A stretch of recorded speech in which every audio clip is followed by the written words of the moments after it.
Hello everyone, कैसे हैं आप सभी। होप सब बढ़िया होंगे, अपनी तैयारी अच्छे से कर रहे होंगे। साथियों, आप सभी के लिए गुड न्यूज़ निकल के आ रहा है कि इंडियन एयरफोर्स ने अपनी इनटेक 2026 लॉन्च कर दिया है। इनटेक एयरफोर्स ने निकाला है।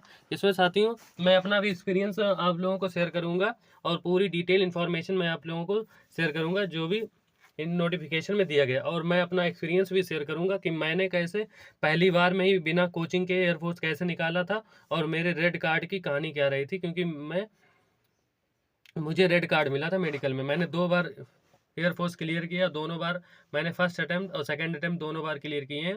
और साथियों मैंने जीडी भी क्लियर किया दोनों बार, और दोनों बार मुझे रेड कार्ड ही मिला था। तो साथियों मैं अपना एक्सपीरियंस शेयर करूंगा कि कैसे जीडी पास करनी है, कैसे फिजिकल पास करना है, और क्या क्या मटेरियल कौन से सोर्स फॉलो करने हैं जो आपको पढ़ना है।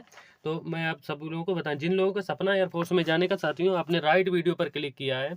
आपको यहाँ से मैं सारी चीज़ें बता दूंगा, किस प्लेटफॉर्म से आपको पढ़ना है, क्या नहीं पढ़ना है, क्या करना है क्या नहीं करना है। तो ज़्यादा दिन ना करते हुए एयरफोर्स की नोटिफिकेशन के बारे में मैं आपको बताता हूँ कि ये इनटेक 2026 के बारे में बात हो रही है। तो इसमें क्या है कि जो सिलेक्शन प्रोसीजर है उसके बारे में बात करेंगे, एलिजिबिलिटी क्राइटेरिया क्या है उसके बारे में हम लोग बात करेंगे। तो आइए हम देख रहे हैं कि फॉर्म कब से फिल करेंगे। तो फॉर्म साथियों 7 जनवरी से और 27 जनवरी तक फॉर्म फिल किए जाएंगे ऑनलाइन। जो सीडेक की जो वेबसाइट है अग्निवीर वायु करके, अग्निपथ वायु CDEC.in पर ये सारे फॉर्म फिल किए जाएंगे। कब से? 7 जनवरी से और 27 जनवरी तक ये 2025 में ये फिल किए जाएंगे। ऑनलाइन मोड होगा एग्जाम का, और ऑनलाइन फॉर्म को फिल करना है एग्जाम से। एलिजिबिलिटी क्राइटेरिया क्या है? अब एलिजिबिलिटी क्राइटेरिया की साथ में बात करते हैं। तो डेट ऑफ बर्थ क्या होगी आपकी, जो 1 जनवरी 2005 से लेकर 1 जुलाई 2008 के बीच अगर आपका जन्म हुआ है तो आप इसको अप्लाई आप इसमें कर सकते हैं। In the if the candidates all the state selection upper limit will be enrollment should be 21 है। आपकी इसमें ये लिखा है, इस पॉइंट को मैं क्लियर कर दूं कि जो आपकी अपर एज लिमिट है 21 ईयर से ज़्यादा नहीं होना चाहिए जब आपकी ज्वाइनिंग हो। कि जब आपकी ज्वाइनिंग हो तो 21 ईयर से आप ज़्यादा ना हो। बाकी 1 जनवरी से 2005 से और 1 जुलाई 2008 के बीच में आपकी अगर डेट ऑफ बर्थ है तो आप इस फॉर्म को अप्लाई कर सकते हैं। आगे बढ़ते हैं, एजुकेशन क्वालिफिकेशन की बात करते हैं। एजुकेशन क्वालिफिकेशन में साथियों देखेंगे कि जो साइंस सब्जेक्ट है, यानी साइंस सब्जेक्ट यानी पीसीएम वाला science subject, physics chemistry math अगर आपके पास है और आपने 50% एग्रीगेट पूरे में हासिल करे हैं तो आप इसको भर पाएंगे। फिजिक्स मैथ्स और इंग्लिश अगर आपके एजुकेशन में रही है, आपने 12th में पीसीएम से किया है, आपके सब्जेक्ट में इंग्लिश रही है, आपने इंग्लिश में 50% अंक हासिल किए हैं, तो आप इस फॉर्म को भर पाएंगे। दूसरा क्या है, अगर आपने कोई डिप्लोमा की इंजीनियरिंग मैकेनिकल इलेक्ट्रॉनिक या पॉलिटेक्निक की है, computer science automobile electronic electrical mechanical से, तो आप इस फॉर्म को भर पाएंगे, बशर्ते आपके इंग्लिश में 50% मार्क्स होने चाहिए। आपके इंग्लिश में 50% मार्क्स होने चाहिए और एग्रीगेट यानी सारे मार्क्स मिला के आपका ओवरऑल परसेंटेज जो है 50% होना चाहिए पीसीएम में, तभी आप इस फॉर्म को भर सकते हैं साइंस क्वालिफिकेशन की तरफ। अदर देन साइंस वाले क्या करेंगे? अदर देन साइंस में क्या है कि अगर आपने पीसीएम नहीं लिया है, यानी फिजिक्स केमिस्ट्री मैथ आपके पास नहीं था, आपके पास साइंस बैकग्राउंड नहीं था, तब भी आपके जो है इंग्लिश में 50% मार्क्स होने चाहिए और अदर स्ट्रीम से हो तब भी आपसे कोई दिक्कत नहीं, आप बाय ग्रुप के लिए एलिजिबल है। किसके लिए? Bye group. इसमें पहले एक्स ग्रुप और बाय ग्रुप हुआ करता था, लेकिन जब से अग्निवीर आ गया तो इसमें 2 टॉपिक कर दिए, साइंस और अदर देन साइंस। तो अदर देन साइंस वाले कि आपने पीसीएम के अलावा और कोई भी स्ट्रीम लिए, अब बशर्ते आपके इंग्लिश में 50% मार्क्स हैं तो आप इस फॉर्म को फिल कर पाएंगे। एग्रीगेट 50% मार्क्स आपके होने चाहिए। सिंपली बात है कि आपके 12th आपने किसी भी स्ट्रीम से किया हो, आपके 50% मार्क्स हैं और इंग्लिश में अलग से 50% मार्क्स हैं, तो आप यहाँ से एलिजिबल हैं। आगे बढ़ते हैं और देखते हैं कि इसकी हाइट रिक्वायर्ड क्या है, मेडिकल स्टैंडर्ड और हाइट के बारे में बात करते हैं। एलिजिबिलिटी क्राइटेरिया देख लिया आपने और डेट ऑफ बर्थ देख ली, कब से आप अप्लाई कर सकते हैं। तो आप देखेंगे कि इसमें मेडिकल स्टैंडर्ड क्या होता है। साथियों मैंने 2 बार एयरफोर्स का मेडिकल दिया है तो मुझे पूरा एक्सपीरियंस है एयरफोर्स के मेडिकल का।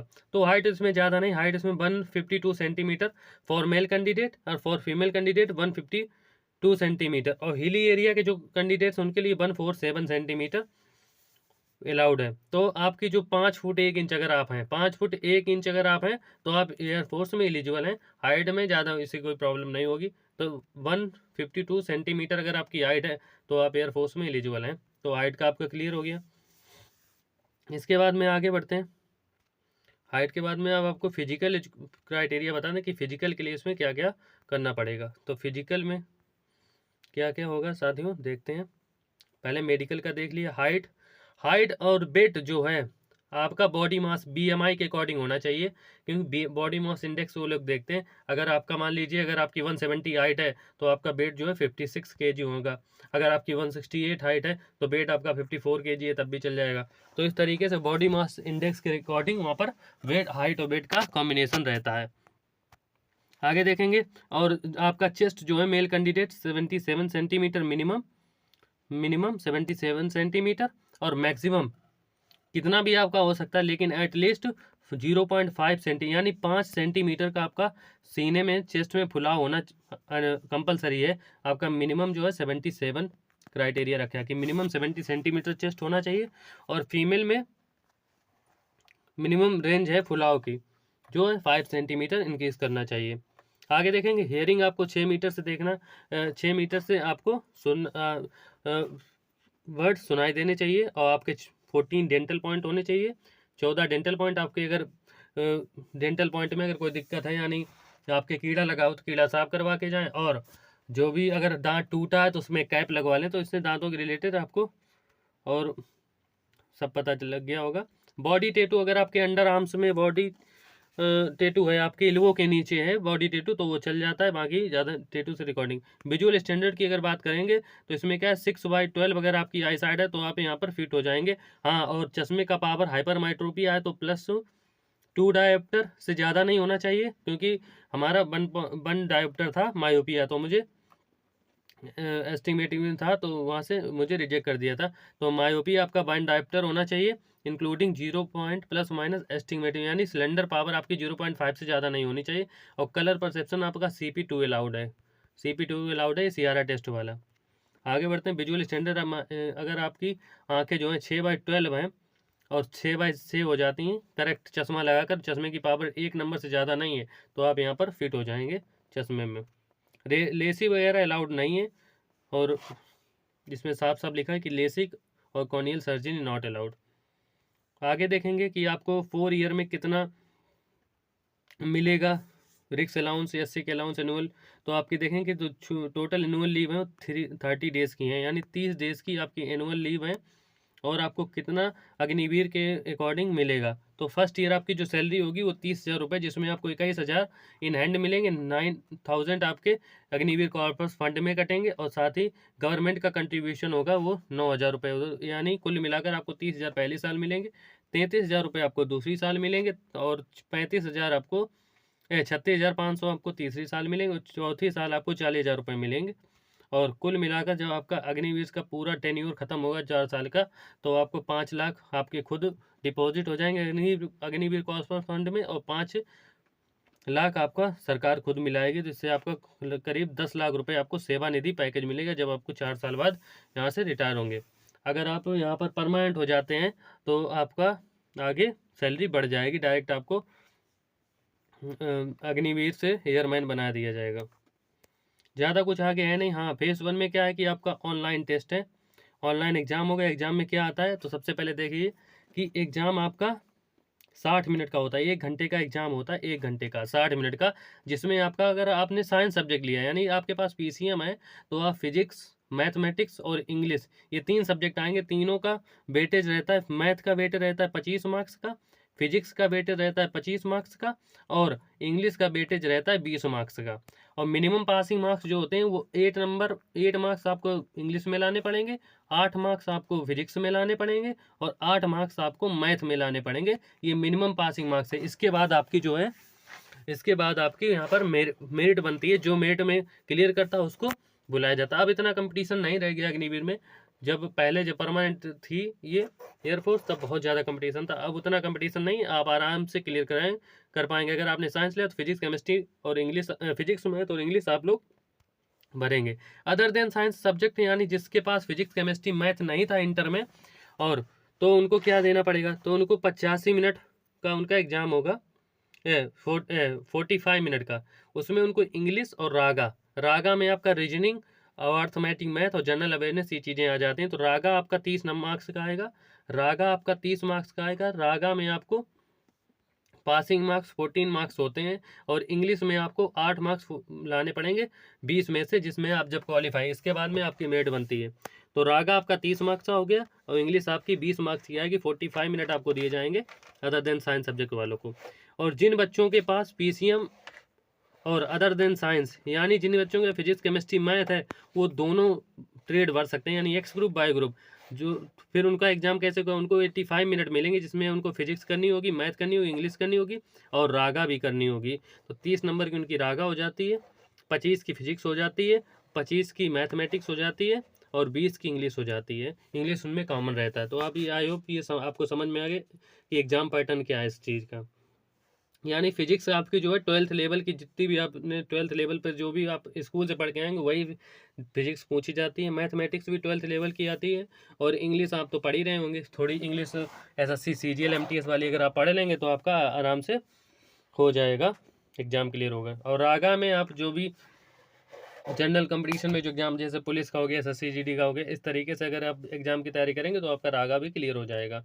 रीजनिंग आपका 15 मार्क्स आता है रागा में, बाकी जनरल अवेयरनेस 10 क्वेश्चन आते हैं, और 5 क्वेश्चन अन्य चीज़ों से पूछे जाते हैं, अर्थमेटिक मैथ वगैरह हो गया। तो आप देखेंगे कि आगे बढ़ते हैं। निगेटिव मार्किंग, हाँ, निगेटिव मार्किंग आपकी 1/4 की है। आप जब एक क्वेश्चन आप सही करेंगे तो आपको 1 मार्क्स मिलेगा, अगर वही एक क्वेश्चन आप गलत करेंगे जो आपको, तो 0.25 आपके मार्क्स डिडक्ट हो जाएंगे। आगे बढ़ते हैं। एग्जाम पैटर्न भी देख लिया, आपको कहाँ अप्लाई करना है। तो फेज़ 2 में क्या होता है कि जब आप शॉर्ट लिस्टेड हो जाएंगे, आप शॉर्ट लिस्टेड होंगे, तो फेज़ 2 में आपका एडमिट कार्ड आएगा, जहाँ पे आपका फेज़ 2 का यानी रनिंग और GD होगी। तो आप फेज़ 2 का देख लीजिए, जब आप एग्जाम क्वालिफाएंगे इसके बाद आप फेज़ 2 क्लियर करेंगे।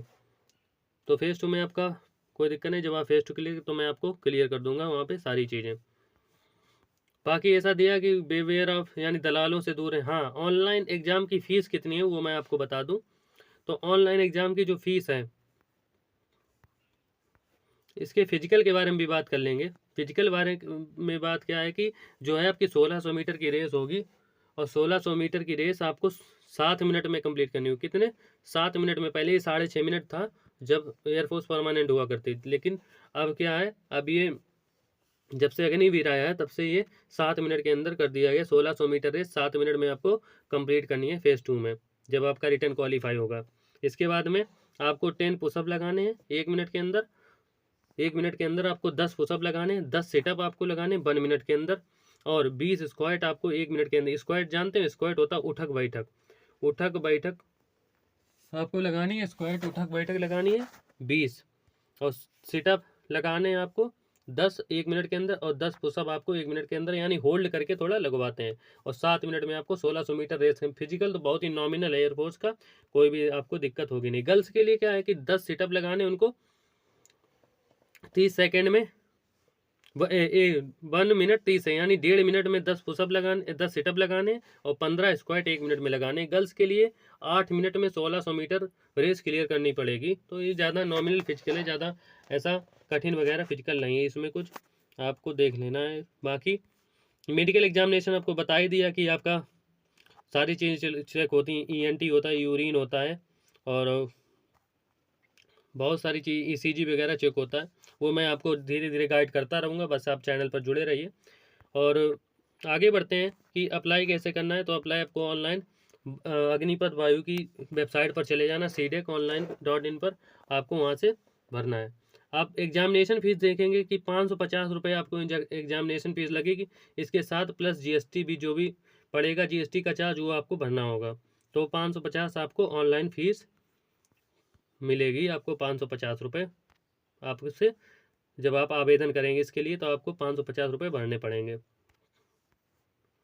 इसके बाद में ज़्यादा कुछ है नहीं, तो मैंने आपको सारी चीज़ें क्लियर करनी है। होप आपको वीडियो अच्छा लगा होगा।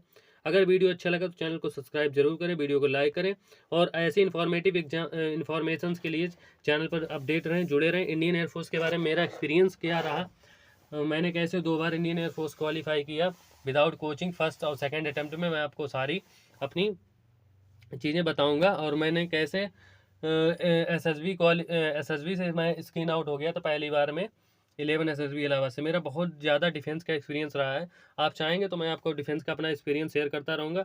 बस आप चैनल पर जुड़े रहिए। और एयरफोर्स के लिए आपको कोई भी दिक्कत होगी नहीं, ज़्यादातर कि जीडी के लिए मैं आपको टॉपिक बताऊंगा।